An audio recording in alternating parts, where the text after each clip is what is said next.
बातें करते रहते हैं। उन्होंने एक बात और कही कि प्रधानमंत्री जी चाहते हैं कि मजदूर घुटना टेक दें। मैं इस संबंध में कहना चाहूंगा कि ये कोरी कल्पना है, ये उनका कथन निंदनीय है। मैं उनको सलाह दूंगा कि इस प्रकार के वक्तव्य देने के पहले वो मजदूर क्षेत्र का अध्ययन करें, भारतीय जनता पार्टी और विचार संगठनों की कार्यशैली का अध्ययन करें। उनको पता लग जाएगा कि हमने हमेशा मजदूर हितों में काम किया है। मैंने स्वयं ने मजदूर हकों के लिए भारतीय मजदूर संघ का पदाधिकारी रहते हुए संघर्ष किया, जेल में गया, लंबे समय तक जेल में रहा, नौकरी भी छूटी। नरेंद्र मोदी जी का भी मैंने कहा कि वो भी मजदूर रहे हैं। मजदूरों का दुख दर्द और उनके परिवारों का दुख दर्द हम जानते हैं, और जब जब हमको सरकार में आने का अवसर मिला है, चाहे राज्यों में हो या केंद्र में हो, हमने मजदूर हकों के लिए एक नहीं अनेक क्रांतिकारी निर्णय लिए हैं। मैं उनको बताना चाहूंगा और पूछना भी चाहूंगा कि कांग्रेस ने ये सब क्यों नहीं किया था। जो मजदूर रिटायर हो गए थे, रिटायर हो गए हैं, उनको जो पेंशन मिलती थी पहले, वो किसी को 20 रुपए, किसी को 25 रुपए, किसी को 50 रुपए, और कई मजदूर तो उसको लेने के लिए बैंक में आने जाने का काम भी नहीं करते थे, क्योंकि उससे ज्यादा खर्चा तो आने जाने का हो जाता था। तो नरेंद्र मोदी जी ने निर्णय लिया कि ये जो पेंशन की राशि है वो न्यूनतम 1000 होना चाहिए। अब 1000 से कम किसी भी रिटायर्ड कर्मचारी को पेंशन नहीं मिलती है, 1000 से अधिक मिलती है। मजदूरों में उसके कारण बहुत खुशी का वातावरण है। कांग्रेस वालों को ये करने से किसी ने रोका नहीं था, उन्होंने क्यों नहीं किया था। फिर हमने बोनस की पात्रता, जो उनकी इनकम लिमिट थी, अभी तक 10,000 तक थी। 10,000 से अधिक वेतन पाने वाले को बोनस की पात्रता नहीं होती थी।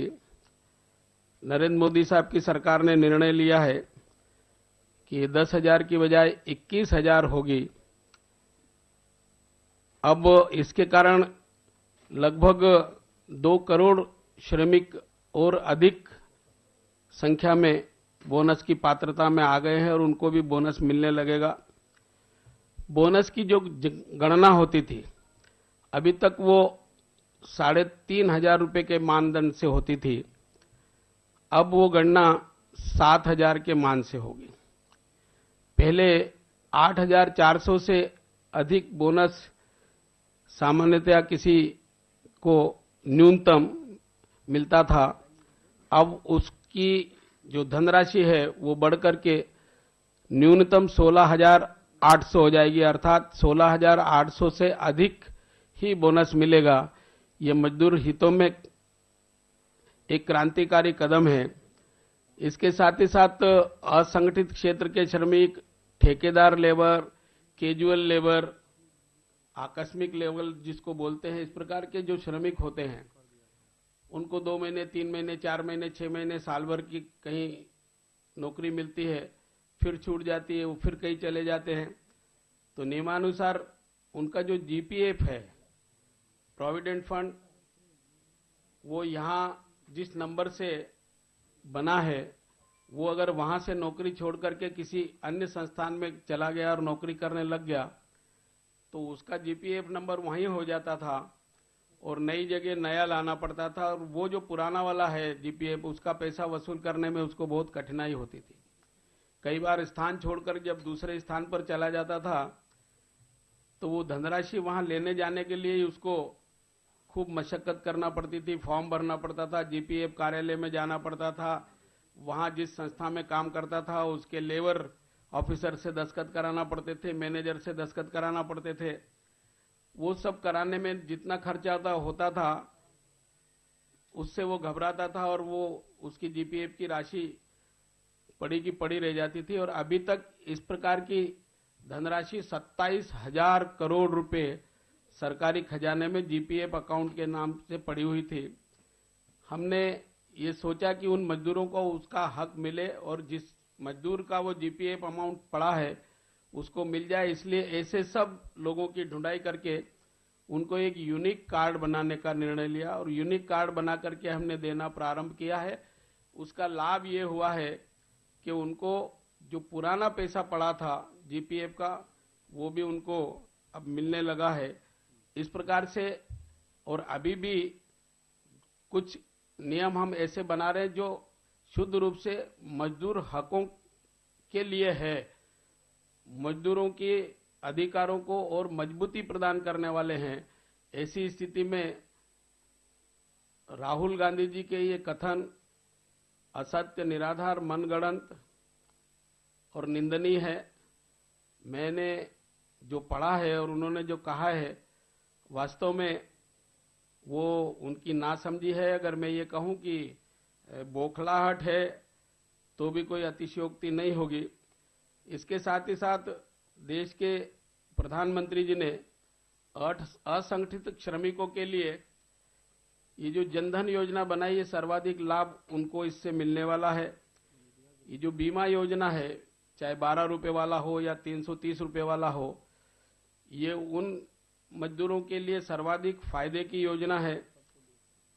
जो पेंशन योजना मैंने बताई है अभी रिटायर कर्मचारियों के बारे में, इसके साथ ही साथ पेंशन योजना के लिए जो सुदृढ़ीकरण करने की कार्रवाई की है वो भी मजदूरों में एक खुशी का वातावरण पैदा कर चुकी है। ये मुद्रा योजना ऐसे गरीब तबकों के लिए ही है जिसके पास जमीन जायदाद गिरवी रखने के लिए पैसा नहीं है, जो गारंटी नहीं दिलवा सकते हैं। अभी तक बैंकों में ये सुविधा थी, इस कारण से उनको ऋण सुविधा लेने में कठिनाई होती थी। ब्याज की दरें कम करते हुए ये मुद्रा योजना प्रारंभ की है। जनधन योजना और मुद्रा योजना निश्चित रूप से उन श्रमिकों के हित में है। इसके साथ ही साथ कौशल प्रशिक्षण की दृष्टि से भारत सरकार ने एक अलग से मंत्रालय बनाया है और आने वाले 2022 तक लगभग 25 करोड़ लोगों को जो मजदूरों के बेटे हैं, मजदूर हैं, आज मजदूरी करते हैं, उनको कुशलता प्रदान करने की दृष्टि से, जिस क्षेत्र में जो काम करता है उनको कुशल श्रमिक बनाने की दृष्टि से ये प्रशिक्षण योजना के लिए एक नया मंत्रालय बनाया है और उनको प्रशिक्षण देने का काम कर रहे हैं। ये जो आवास योजना बन रही है, 2022 तक प्रत्येक व्यक्ति को आवास सुविधा उपलब्ध कराएंगे। इस आवास सुविधा का भी सर्वाधिक लाभ ऐसे श्रमिकों को ही मिलेगा जो आज आवासहीन है और दैनिक छुट्टी मजदूरी करते रहते हैं।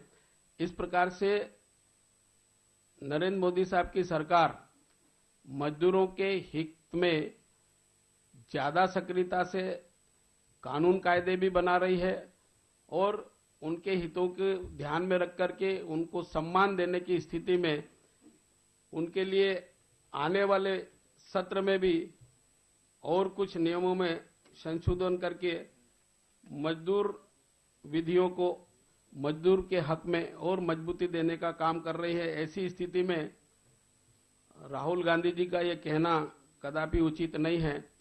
मैं ये मानता हूं कि उन्होंने और उनकी पार्टी ने पहले असहिष्णुता का विषय उठा करके कोशिश की सरकार को बदनाम करने की। संसद में चर्चा हुई, कांग्रेस को उसके मुंह की खानी पड़ी। आज ही अभी देश के उच्चतम न्यायालय के चीफ जस्टिस साहब ने कहा है कि कहीं भी भारत में असहिष्णुता नहीं है और ये बात सिद्ध भी होती है। असहिष्णुता के नाम पर देश के बुद्धिजीवियों से, साहित्यकारों से, लेखकों से उनको जो सम्मान दिया गया था उसको एक लौटाने का अभियान चला था। बिहार चुनाव में उसको ऊंचाई देने की कोशिश की गई। बिहार चुनाव के बाद इस प्रकार की कहीं कोई चर्चा नहीं है। इससे भी ये लगता है कि देश का वातावरण केवल इसलिए बिगाड़ने की कोशिश की कि बिहार के चुनाव में उनको उससे कहीं न कहीं लाभ मिल जाए। मेरे विभाग के जो काम हमने गिनाए हैं अभी आपको, खड़गे साहब ने कहा कि ये तो उनके कार्यकाल में हुआ था। राहुल गांधी जी ने भी कहा कि ये तो हमारे कार्यकाल में शुरू हो गया। उन्होंने कहा कि हमने ये 2012 में कर दिया था, किसी प्रकार का कोई आदेश उनके समय का न तो ये पेंशन वाला उनके कार्यकाल का है और न ये 15 जनपद का है। मैं उनसे और ये पूछना चाहता हूं कि अगर 2012 में आपने इसको मंजूरी दे दी थी तो 2012 और अप्रैल 2014 तक आपकी मई 25 2014 तक आपकी सरकार थी, इसको आपने लागू करने का काम क्यों नहीं किया था? निर्माण कार्य शुरू करने का काम क्यों नहीं किया था? ये सब असत्य, निराधार और मनगढ़ंत बातें कह करके देश में भ्रम का वातावरण पैदा करने की कोशिश कर रहे हैं और असहिष्णुता पैदा करने की कोशिश कर रहे हैं।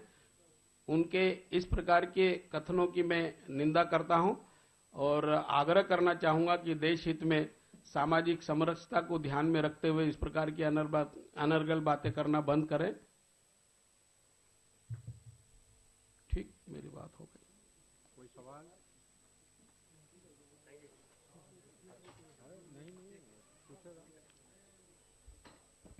15 जनपद में हमारा अंबेडकर फाउंडेशन का कार्यालय है, ये ली मेरिडियन होटल के बगल में।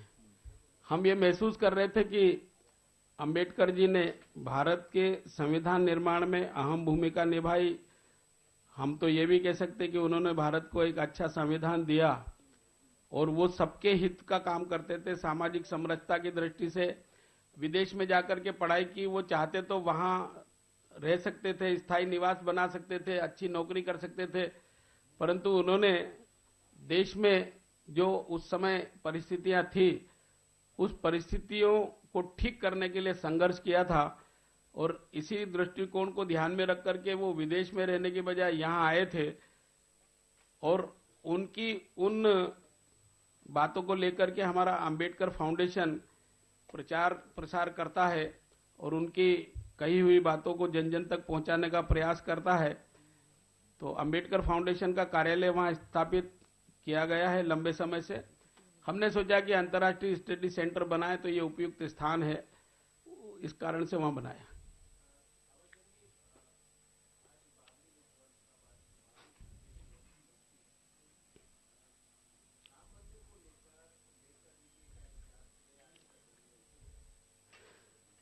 देखो, अंबेडकर जी सबका और सभी धर्मावलंबियों का और देश के सभी मान बिंदुओं का समूह थे और राम मंदिर भी राम जी का जन्म स्थल है, इसलिए उनके दृष्टिकोण को अगर ध्यान में रख के उनका अर्थ निकाला जाए तो वो इसका सम्मान करते थे। राम मंदिर है ऐसा वो मानते थे। ऐसा वो कोई स्पष्ट तो इस विषय पर कभी कोई कथन करके नहीं गए, परंतु जो उनकी सोच रही है सामाजिक समरसता की और सभी का समान आदर करना, सम्मान करना और देश के मान बिंदुओं का सम्मान करना, उस दृष्टिकोण से उनकी सोच के आधार पर मैं कह सकता हूं कि उनका रुख सकारात्मक था।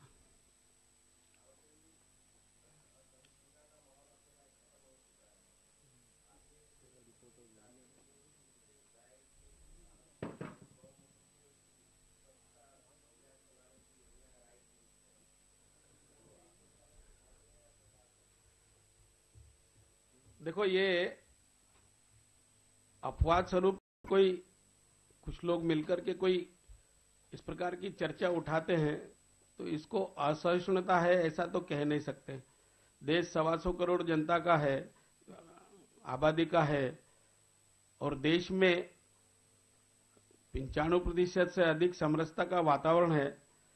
अब चंद जगह कहीं इस प्रकार की कोई घटना आती है और उसको कोई चर्चा का विषय बनाता है तो ऐसी चर्चा का विषय बनाने की आवश्यकता नहीं, कोई असहिष्णुता फैलाने की जरूरत नहीं है।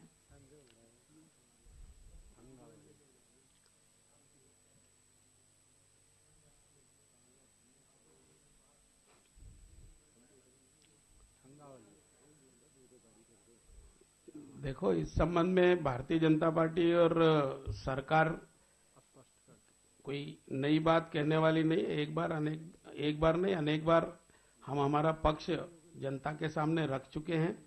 मामला सुप्रीम कोर्ट में है, सुप्रीम कोर्ट का निर्णय आएगा, निश्चित रूप से आगे कार्रवाई होगी। सामाजिक समरसता की दृष्टि से परस्पर सहमति बनाने का भी प्रयास होगा, इस प्रकार का भी हम कहते रहे। जब परस्पर सहमति बनेगी और सुप्रीम कोर्ट का निर्णय पक्ष में आएगा तो आगे कार्रवाई होगी। ये हम पहले बहुत पहले कह चुके, कोई नई बात इसमें कहना नहीं है।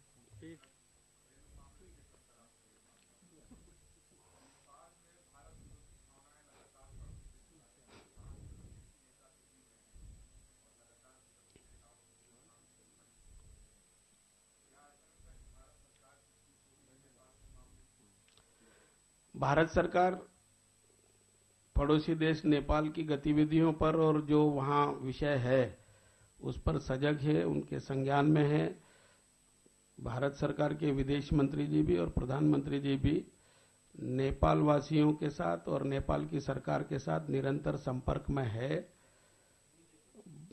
नेपाल हमारा पड़ोसी और मित्र देश है, वो बना रहेगा। इस प्रकार का प्रयास भारत सरकार का है। ठीक, धन्यवाद साहब।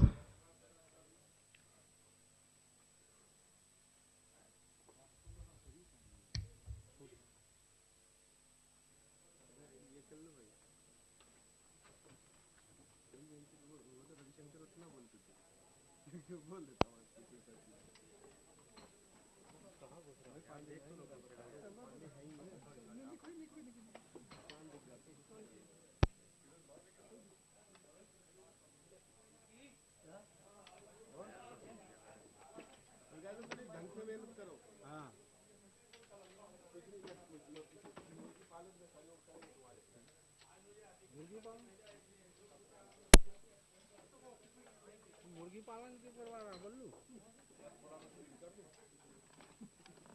क्या करोगे?